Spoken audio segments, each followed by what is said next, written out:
Bien, nous allons passer maintenant au paragraphe grand 2 de ce chapitre et qui s'appelle donc R. Premièrement, nous allons donner donc la définition. Alors, définition, on va souligner, parce que ça fait plus joli quand on souligne. Voilà. Alors, définition.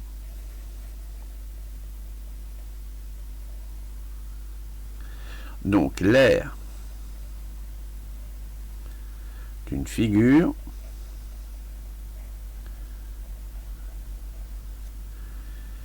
est la mesure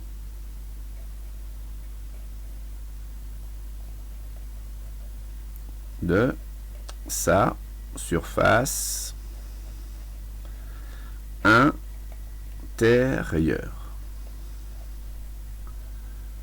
Voilà. Donc l'aire d'une figure est la mesure de sa surface intérieure. Alors, donc, on va utiliser pour calculer les aires des figures d'une unité. Cette unité, elle s'appelle d'une façon très originale l'unité d'aire. Généralement, l'unité d'aire est représentée elle-même par une surface généralement carrée. Prenons un exemple. Alors, je vais faire une figure au hasard, un peu n'importe comment d'ailleurs, une figure, hop, on va faire un nuage, c'est bien, on va regarder. Alors, on va faire un petit nuage, hop, comme ça, hop, voilà. Je dessine bien les nuages, hein. Bien.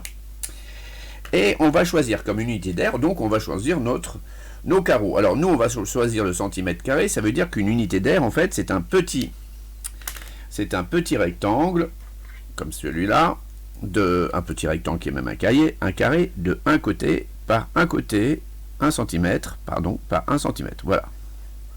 Donc ça, ce petit carré, on va l'appeler l'unité d'aire. Et maintenant, pour regarder quelle est la surface de ma figure, je vais regarder combien je peux mettre, en fait, de petits carrés à l'intérieur de la figure. Alors là, je peux en mettre 1, 2, 3, ça dépassera un peu. Ensuite ici, 4, 5, 6, 7, 8, 9, 10, 11, 12, 13, 14, la moitié d'un, la moitié d'un, la moitié d'un et la moitié d'un. Voilà. Alors là, il en reste un petit peu à l'extérieur, mais ça va être compensé par ici où on en a pris un peu trop, et là aussi. Voilà, donc grosso modo, approximativement, vous êtes d'accord, hein? Approximativement,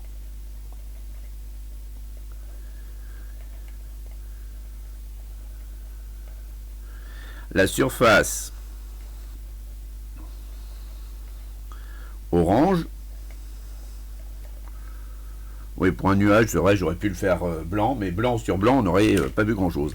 Alors, la surface orange, alors, combien de carreaux finalement? 1, 2, 3, 4, 5, 6, 7, 8, 9, 10, 11, 12, 13, 14, 15, parce que j'ai une moitié, et 16, donc de 16 unités d'air.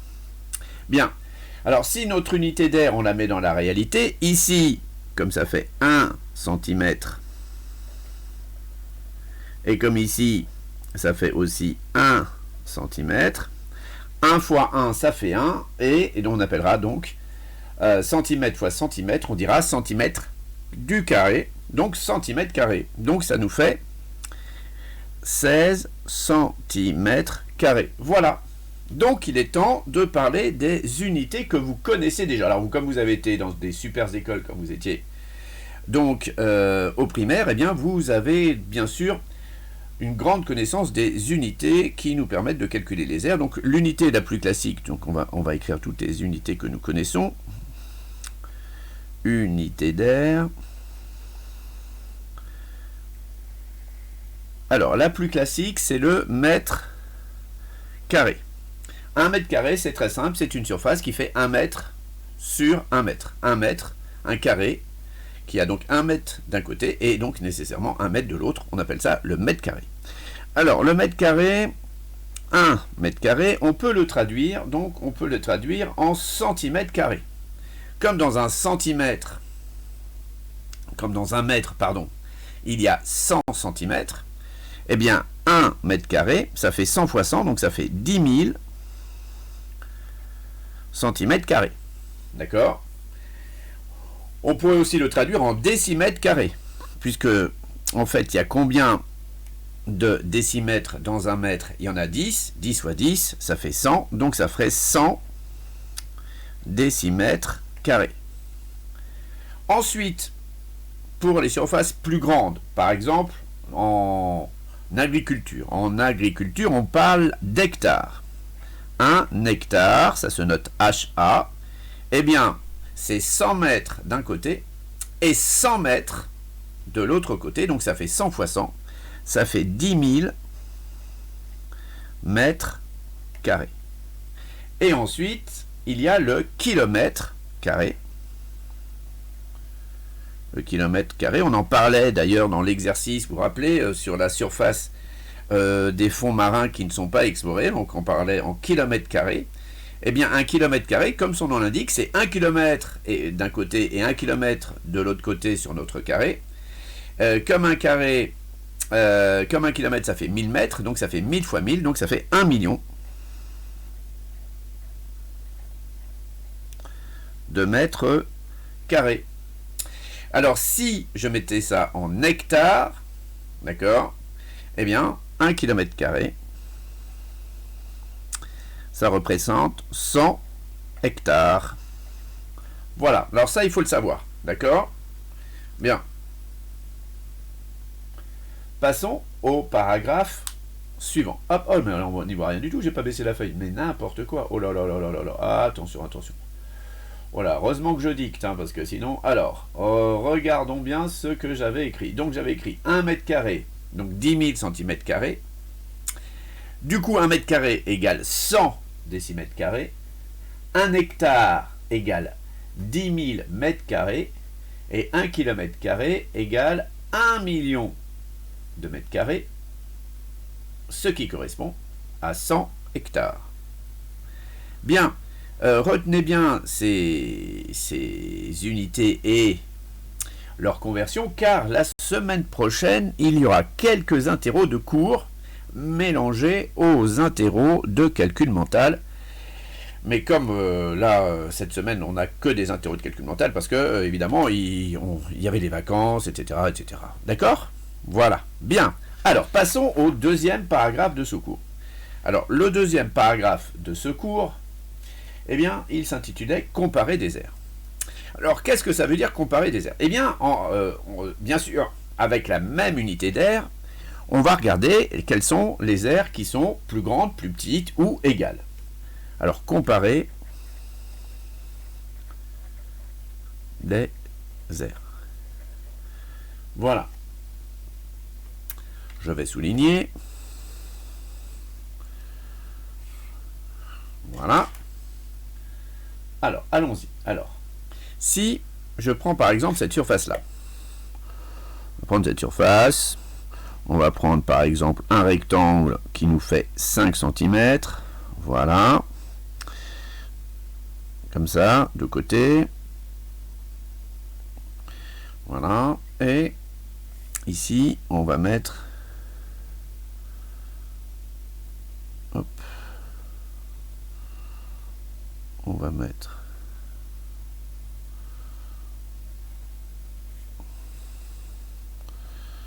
au bout un triangle et de ce côté là on va mettre également un triangle. Voilà, en fait on va constituer au final ce qu'on appelle un parallélogramme. Bien, voilà. Mais en fait ma figure je la découpe quand même un petit peu, voilà, je vais mettre des pointillés pour bien regarder comment elle a été construite. Bien. Est-ce que vous avez bien donc perçu cette figure? Donc un rectangle, de côté 5 cm, de donc de longueur 7 cm, de 5 cm, de largeur 2,5 cm, et à chaque extrémité un triangle rectangle isocèle collé, qui fait bien sûr donc de côté 2,5 cm. Bien. Alors cette figure, ici, est-ce qu'on pourrait calculer sa surface en unité d'air? Je pense que oui, parce qu'en fait, on connaît la définition, on la reverra tout à l'heure, de la surface d'un parallélogramme, mais on pourrait faire ça astucieusement. Qu'est-ce qu'on pourrait faire? On pourrait prendre le triangle qui est ici, et venir le mettre ici.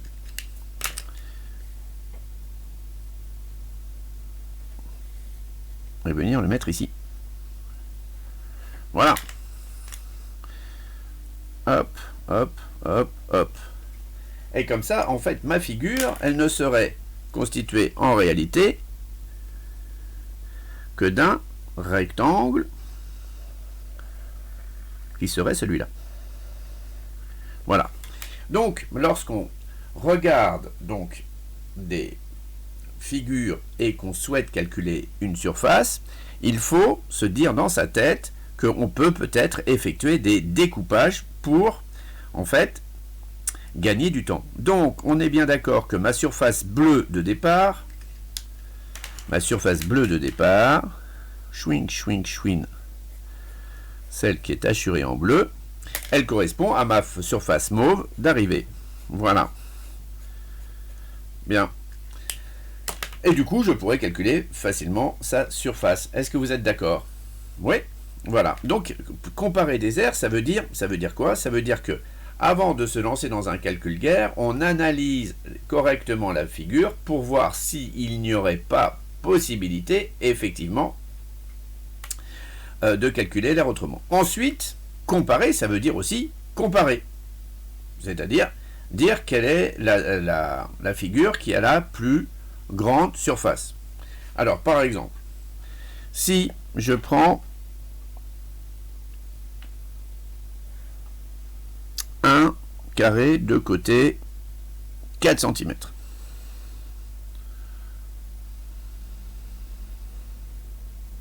faut bien que je mesure 4 cm parce que j'ai tendance à dépasser un peu. Hop, voilà, j'avais dépassé un petit peu. Donc un carré de côté de 4 cm. Très bien. Et à côté, je vais mettre un triangle équilatéral.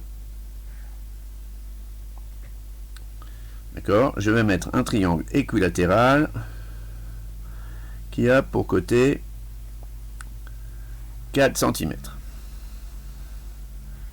De côté. 4 cm. Donc c'est un triangle équilatéral. Et là, c'est un rectangle. Évidemment, est-ce que... Voilà, décidément, j'oublie de descendre des feuilles aujourd'hui. Dites-moi, est-ce que c'est la peine que je calcule les surfaces de ces deux figures pour dire quelle est la surface la plus grande? Bien sûr que non. Parce que qu'est-ce que je pourrais faire? Je pourrais installer mon triangle équilatéral à l'intérieur, je vais le dessiner à la main, à l'intérieur donc de mon carré, ce qui signifierait que, eh bien, l'aire du triangle équilatéral est inférieur, d'accord, à l'aire du carré. L'aire du triangle est inférieure à celle du carré. Voilà exactement. Donc maintenant, je vais fabriquer une flèche avec un rectangle et un triangle. Donc je vais fabriquer une flèche comme celle-ci.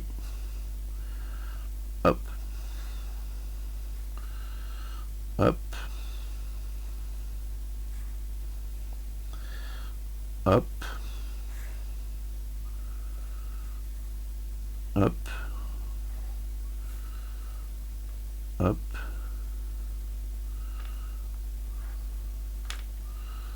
Et hop.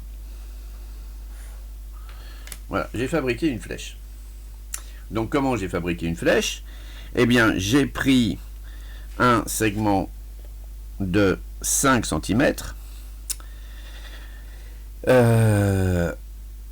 Et un autre segment de 5 cm, comme si je voulais en fait construire un rectangle, et la largeur de ce rectangle serait de 2 cm.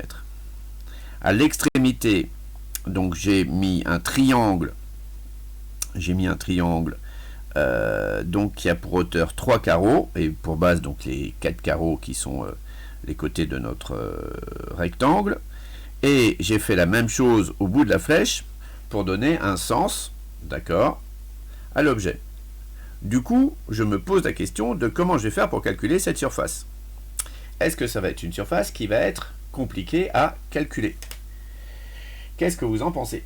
Eh bien là encore, on va utiliser un découpage. On va dire que la surface qui est ici, avec des petits points rouges, correspond finalement à la surface qui est ici, avec des petits points rouges aussi. Et que ces deux surfaces étant égales, eh bien en fait, la surface de ma flèche n'est autre que la surface d'un rectangle. D'accord?